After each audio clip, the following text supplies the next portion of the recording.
David Chen, ang lalaking walang katulad. Kabanata 111. Ibig mong sabihin hindi ako karapat-dapat sa'yo.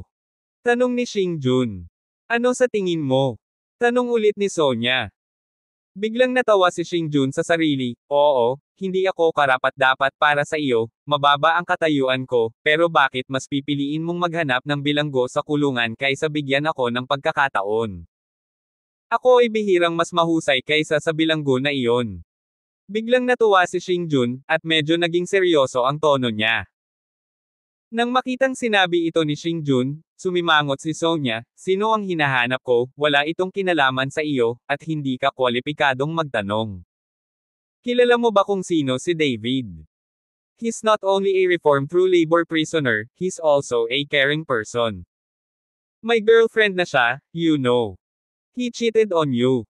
Sabi ni Xing Jun, kinuha ang kanyang mobile phone, at ipinakita kay Sonya ang mga larawan ni David at Wang Hanhan na magkasama. Tiningnan ni Sonya ang larawan, lalong naging pangit ang mukha, at sa huli ay nagsalubong ang lahat ng kilay niya. Nang makita ang ekspresyon ni Sonya, si Xing Jun ay lihim na natuwa sa kanyang puso, at agad na tumama sa riles habang mainit. Ang babaeng ito ay tinatawag na Wang Hanhan, siya ang kasintahan ni David, magkakilala sila mula pagkabata, at ang dalawa ay mga childhood sweetheart, at ngayon ay pareho silang nagtatrabaho sa Shinyo Company, at ang job na ito ang nakita ni David para sa Wang Hanhan na ito. Hindi nagsalita si Sonya, at tahimik na tumingin sa dalawang tao sa larawan. Sonya, I'm sincere with you. I will never cheat on you. Ano bang meron itong David na to? How can he better than me? Ipinagpatuloy ni Xing Jun ang kanyang puso. Nakuha. Pagkatapos magsalita ni Xing Jun, bigla siyang sinampal ni Sony sa mukha. Ang sampal na ito ay direktang nagpabulag kay Xing Jun, nakatingin kay Sonya na may hindi makapaniwalang tingin, hindi niya maintindihan kung bakit siya sinaktan ni Sonya. Xing Jun, nangangahas ka bang matakot kay David? Sa tingin mo matatanggap kita? Ikaw ay mali, napakamali, naniniwala ako na hindi ako dadaya ni David, at hindi mo kailangang gamitin ang mga larawang ito para sundin ang sinabi ko, hindi mo ba gustong malaman kung paano mas mahusay si David kaysa sa iyo? Masasabi ko sa iyo na hindi ka kasing galing ng isa sa kanyang maliliit na daliri. Pagkatapos magsalita ni Sonya, tumayo siya at umalis bitbit ang bag niya sa likod. Hinawakan ni Xing Jun ang kanyang namumula na mukha, at may nakakatakot na liwanag sa kanyang mga mata. Sonya, pinilit mo ako? Pinilit mo ako. Kinagat ni Xing Jun ang kanyang mga ngipin at sinabi ang bawat salita. Pagkalabas ni Sonya sa Western restaurant, muling nagsalubong ang mga kilay niya. Bagamat sinabi niyang naniniwala siya kay David at wala siyang pakialam, ngunit nang makita niya ang matalik na tingin ni David kay Wang Hanhan, malapit na siyang sumabog. Ang mga babae ay napakaseloso na hayop, paano niya titignan ang kanyang lalaki at iba pang mga babae na napakalapit at walang pakialam. Kinuha ni Sonya ang kanyang mobile phone, diretsyong tinawagan si David. Si Sonya ay naghahanap ng mga halamang gamot sa nakalipas na ilang araw, at hindi niya aktibong nakikipag-ugnayan kay David, ngunit ayaw niyang dalhin siya ng lalaking ito at ang iba pang mga babae sa kanyang likuran.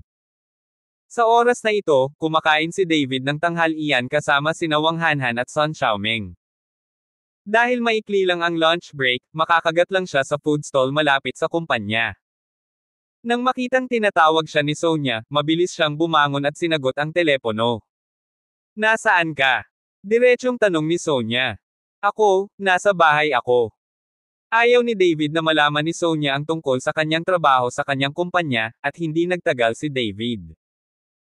Pagkatapos niyang kolektahin ang mga materyales na panggamot, hanapin ang panulat ng espiritu, at pagalingin ang mga mata ng kanyang ina, hindi na muling gagana si David.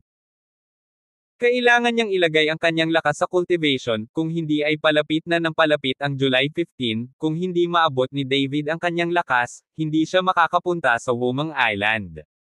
Sa bahay.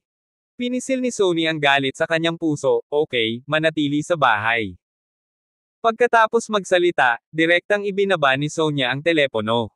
Kabanata 112. Saglit na hindi maipaliwanag ang pakiramdam ni David, kaya bumalik na lang siya para kumain. Hindi nagtagal pagkatapos pumasok sa trabaho sa hapon, inaayos na ni David ang mga bayarin. Pinlano niyang ipadala ito kay Lin Chanho at hayaan si Lin Chanho na pangasiwaan ito. Kung may bagay na hindi kayang hawakan ni Lin Chanho, lalapit siya. Kung dumating siya ng personal, sayang ang oras.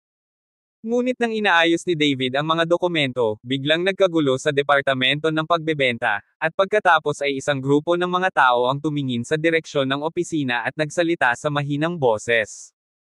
Medyo na-curious si David, kaya tinanong niya si Sun Xiaomeng, ano ang nangyari. Sinulyapan ni Sun Xiaomeng si David at malamig na sinabi, bumalik ka sa trabaho, kara-rating lang ni Direk Su, ngunit wala siyang oras.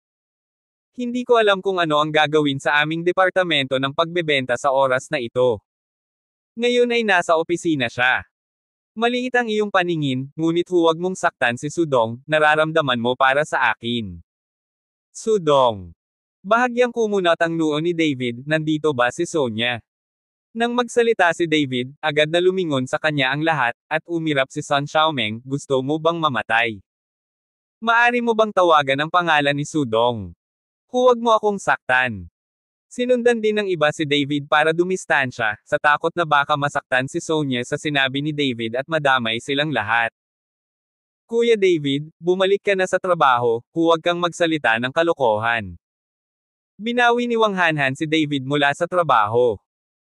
Sa oras na ito sa opisina ni Qui Jiyuan, si Qui Jiyuan, na nakainom ng alak sa tanghali, ay nakapikit, at malapit ng dulang, narinig ang pinto ng opisina at hindi idinilat ang kanyang mga mata. Sa oras na ito, alam niyang maliban sa mga tao sa sales department, walang lalapit sa kanya. At ang tanging taong nang ahas na pumasok nang hindi kumakatok sa pinto ay si Sun Xiaomeng. Kung ang iba ay hindi maglakas loob na kumatok sa pinto, tiyak na sila ay mapaparusahan. Xiaomeng, dumating ka sa tamang oras, halika at hawakan mo ang ulo ko, medyo masakit ang ulo ko. Pumikit si Qui Jiyuan at sinabing. Tumingin si Sonya kay Qui Jiyuan na may kaunting kalungkutan sa kanyang mukha, hinihiling mo ba na idiin ko ang iyong ulo? Pagkatapos magsalita ni Sonya, biglang binuksan ni Qui Jiyuan ang kanyang mga mata. Nang makita niya si Sonya na nakatayo sa kanyang harapan, nakatingin sa kanya na may malungkot na ekspresyon, agad na nagbago ang ekspresyon ni Qui Jiyuan. Putok. Dahil sa takot, nagmamadaling bumangon si Qui Jiyuan. Dahil sa gulat ay diretso siyang bumagsak sa lupa. Habang tinitiis ang matinding sakit, tumayo si Qui Jiyuan at mapagpakumbabang naglakad patungo kay Sonya, Sudong, ikaw, bakit ka nandito? Kung hindi ako sasama, gusto mo bang gawing club ang lugar na ito? Malamig na sabi ni Sonya. Hindi ako manggahas. Hindi ako manggahas, humihingi ako ng tawad kay Sudong. Sa sobrang takot ni Qui Jiyuan, paulit-ulit niyang iniling ang kanyang ulo, at halos lumuhod. Walang sinabi si Sonya, sa halip ay naglakad siya sa likod ng mesa. Nang makita ito, nagmamadaling hinailan ni Qui Jiyuan ang upuan para kay Sonya. Pagkaupo ni Sonya, sinabi niya kay Qui Jiyuan, pumunta ka at tawagan si David. Shen. David. Natigilan si Qui Jiyuan, hindi niya maintindihan kung paano nalaman ni Sonya ang tungkol kay David. Ano ang gagawin kay David? Ano? Hindi mo ako narinig. Sumimangot si Sonya. Oh, alis na ako. Sa sobrang takot ni Qui Jiyuan ay nagmadali siyang lumabas. Nang makita ng mga tao sa sales department si Qui Jiyuan na lumalabas, nagmadali silang naghiwa-hiwalay, at bumalik sa kanilang mga workstation upang magpanggap na abala, ngunit ang kanilang mga mata ay patuloy na nakatitig kay Qui Jiyuan. Gusto nilang malaman kung ano ang gagawin ni Sonya kapag bigla itong dumating sa kumpanya. Nakita ko si Qui Jiyuan na naglalakad papunta sa istasyon ni David at sinabi kay David, David, hinahanap ka ni Sudong.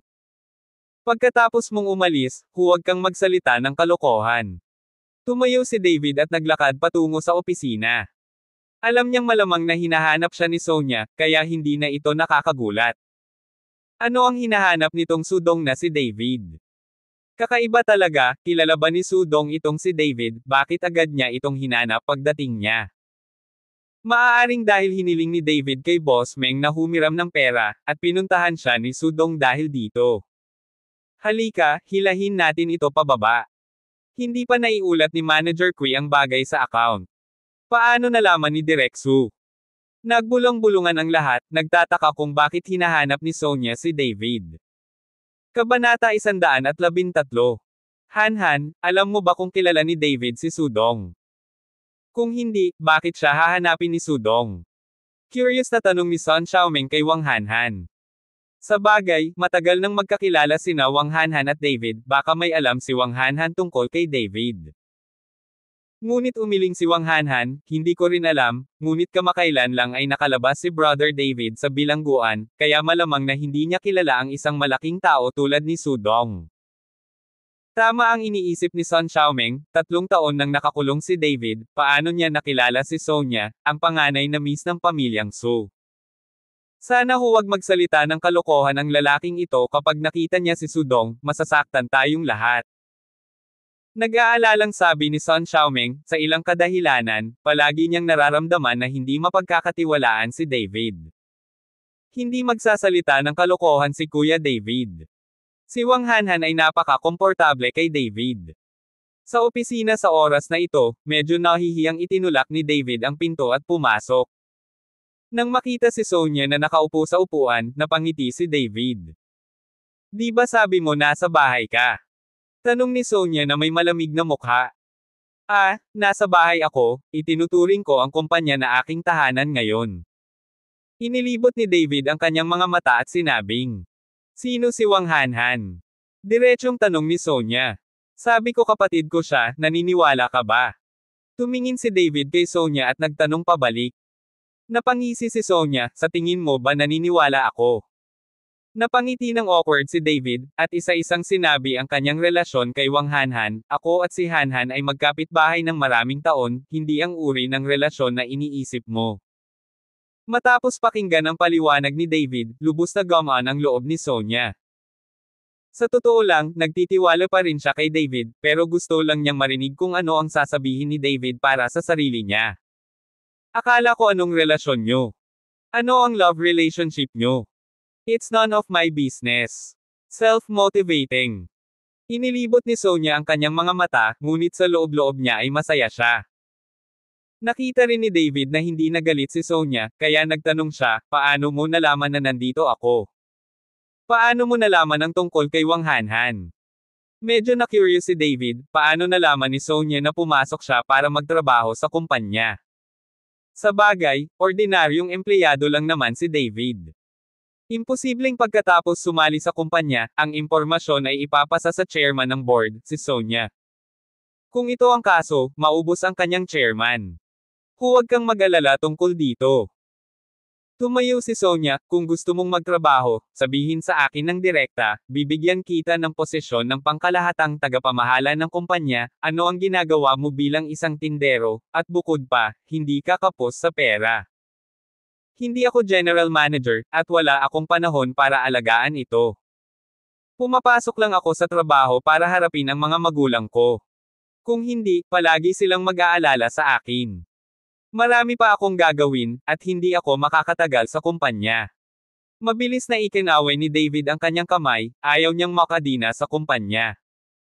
Nga pala, bakit hindi nakatira ang mga tito at tita sa Pinecrest Villa? Hindi ba napakaganda ng atmosphere doon?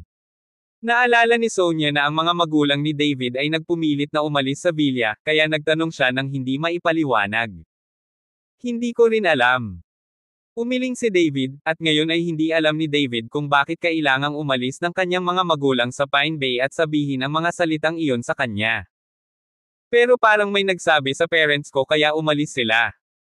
Sa sandaling humina ang boses ni David, biglang naunawaan ni Sony, alam ko, dapat si Xingjun iyon, sobra, akala niya, magugustuhan ko siya, napakasama niya. Xingjun. Nagulat si David, ito ba ang general manager? Sa wakas ay naunawaan ni David kung bakit biglang nagpakita si Xingjun sa interview at iniwan ang sarili. Alam na pala niya ang tungkol sa sarili niya at sa relasyon nila ni Sonia. Kabanata 114. Oo, siya nga. Ilang taon na akong hinahabol ng lalaking ito, pero hindi ko siya kayang hamakin. Puno ng paghamak ang mga mata ni Sonia nang banggitin niya si Xingjun, at pagkatapos ay nagpatuloy, kung hindi, susundan ko ang aking tiyuhin at tiyahin kapag may oras ako. Ipaliwanag, pagkatapos ng lahat, ang Pine Bay ay may magandang kapaligiran at angkop para sa pagre-retiro. Kalimutan mo na, okay na ang mga magulang ko, at may mga matatandang kapitbahay na nag-uusap, mamaya na lang natin pag-usapan. Balak ni David na pag-usapan ito mamaya. Tumango si Sonia, at aalis na sana bitbit ang bag niya sa likod.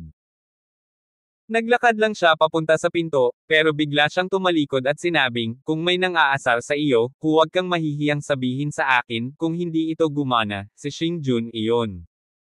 Sa tingin mo ba may makakabuli sa akin? Bahagyang ngumiti si David.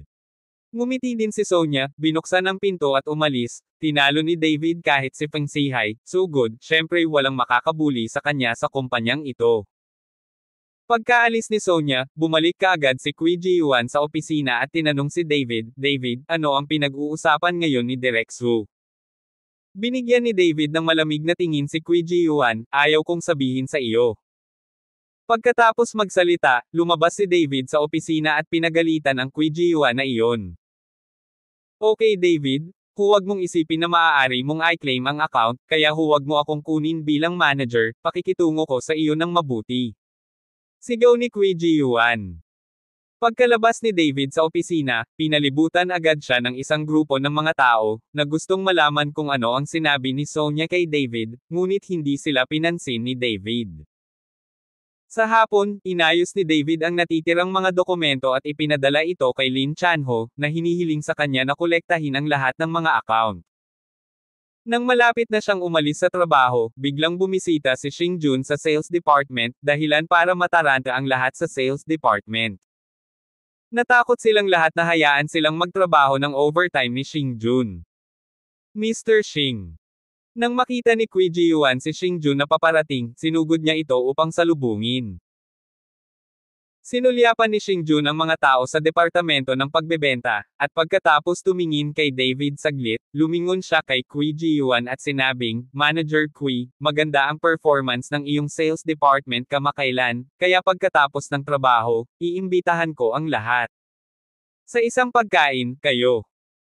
Dapat nandoon ang lahat ng departamento ng pagbebenta, walang mawawala, at ang lokasyon ay nasa Shanhezuang. Pagkatapos magsalita ni Xingjun, tumalikod siya at umalis, naiwan si Kui Ji-yuan na nakatayo doon na tulala. Ji-yuan, tama ba ang narinig ko?